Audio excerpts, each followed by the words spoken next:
When we listen in. We also have our county administrator, Sel Hemingway, here. Sam Hodge, our emergency manager. We have county council chairman Johnny Morant. Our sheriff, Lane Cribb, is here. We have representatives from the Andrews Police Department, from the city of Georgetown. Who else is here? And our mayor, Pawleys Island Mayor Bill Otis, is here.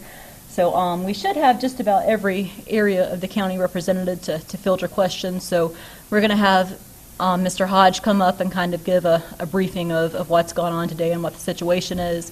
Then Mr. Hemingway, the county administrator, is going to make a few comments, and then we're going to open it up to questions. So with that, here is Mr. Hodge. Thank you, Jackie.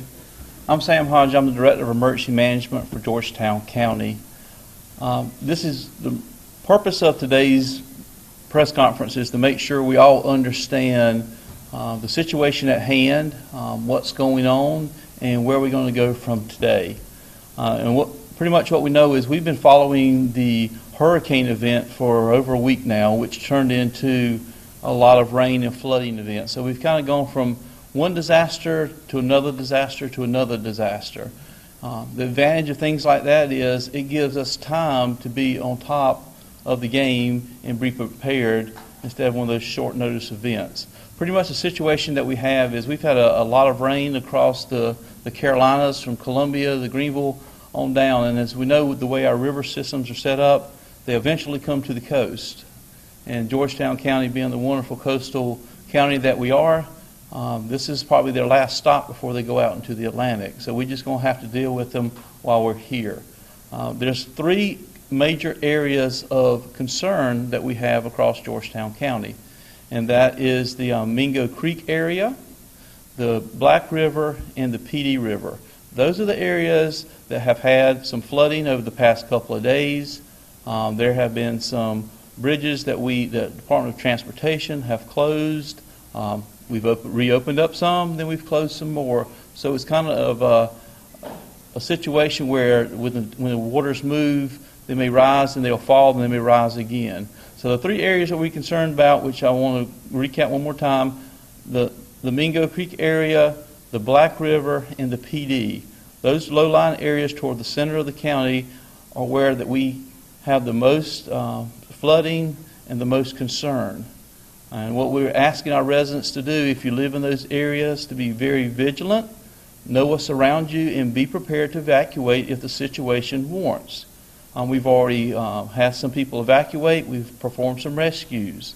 We did a flyover for the past 2 days. We've got a good handle on what it was 3 days ago and again yesterday, so we can kind of judge the information.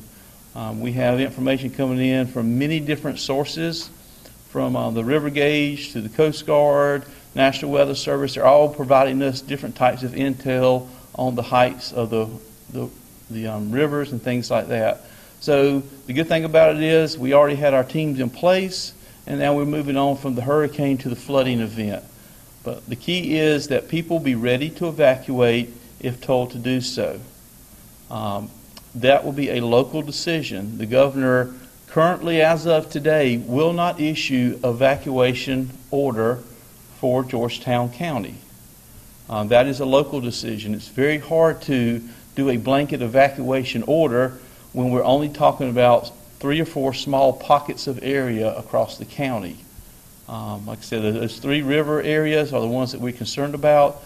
There have been some rescues from our local fire department and EMS, law enforcement, National Guard. We've got them all boots on the ground in those areas that we are suspected to cause problems. And once again, the key is if you do not feel safe or you think the flood waters are going to get to your property, evacuate. And that's the key. You know, we cannot right now force you to evacuate. It is your choice. But keep in mind that we are providing shelter operations across the county. Pleasant Hill Elementary School was opened up this afternoon as an evacuation shelter. That is being staffed by the Red Cross and Salvation Army, and some of our other nonprofit organizations are taking care of that shelter. Andrews Recreation Facility has been a shelter since the hurricane came through, and that is in operation also. For those that have transportation needs, there is a pickup point at Browns Ferry Elementary School. There are buses waiting there to take people to the shelter. So if you don't have transportation, go to that location, which is kind of a central location, and we will get you to a shelter to be safe. With that, that's pretty much all the information that we have. One of the good things about an event like this, it's been going on for some time, there are some different resources that are available that we have in Georgetown. So you'll see a lot of assets going around. You'll see a lot of military vehicles. You'll see military aircraft. Just because a helicopter's flying over does not mean we're automatically rescuing people that are stranded on rooftops. There's damage assessment flights. There's a lot of different information that we're gathering from those aircraft. And the biggest thing that is killing the whole incident is rumors. So the key is go to the source of the information. We have a disaster hotline set up in Georgetown County for all of our operation, and that number is 843-545-3273. That is your information source. Also, Georgetown County webpage is gtcounty.org. All the information is going out there. Also, you can find us on Facebook. Look up under Georgetown County. We're pushing all of our information there. Local media is the great source. Keep in mind when you're getting your information, it needs to come from a credible source. Sometimes social media is a great friend that we have to get information out, but in return it can also be one of the hunters out there that really kills an operation. So make sure the information you get is from a credible source. And also listen to local media in an official capacity when we give out this information. Some of the questions that came up were about Highway 17 and 701. They're all passable. Who knows what, 2 or 3 weeks down the road they may not be. But I guarantee you, currently all the roads are passable. Goes back to Pawleys Island area. We don't foresee any major flooding in Pawleys Island today, but as all the water from across the state comes to the coastal area, that has a tendency to change. We don't foresee that in our modeling that we're looking at, but those conditions are always exist. So we cannot rule out anything, but that's just something we don't see in the immediate 24 to 48 hours on our end. So the key thing to remember that we're trying to get across is there's 3 trouble areas around Georgetown County that need to be very vigilant during this next 12 to 24 hours. So if you live in the area of Black River, Petey River, and Mingo Creek, just stay tuned to what's around you and to the local media and listen for any official evacuation orders which will come from the county officials in Georgetown. At this point, I'm going to turn it over to Administrator Sel Hemingway. Thank you, Sam. I will say a testament to the job that he's doing is he stole just about every comment that I had planned to share with you. I would like to offer and follow up on the resources that we've been utilizing. We certainly have been engaged and have staffed our Emergency Operations Center. As Sam said, during the hurricane event and the flooding that resulted from the rain and then it subsiding and now the return flooding that's occurring because we are receiving the waters from upstate.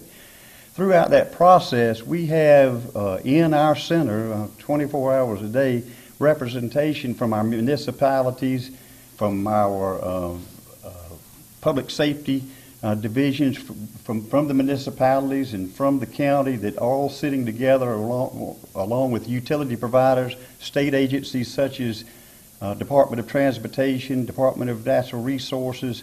So those resources are in the same room, sharing information, talking to each other as we move through the event.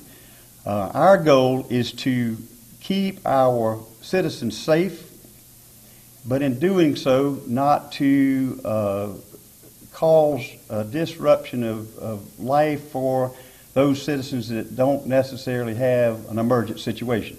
This is not an event that is countywide in nature. There's, as Sam pointed out, certain river basins, as we refer to, are experiencing flooding and rising water levels, and we continue to monitor those water levels at various junctures as the water makes its way down to Winyah Bay, and as conditions change, our reactions change.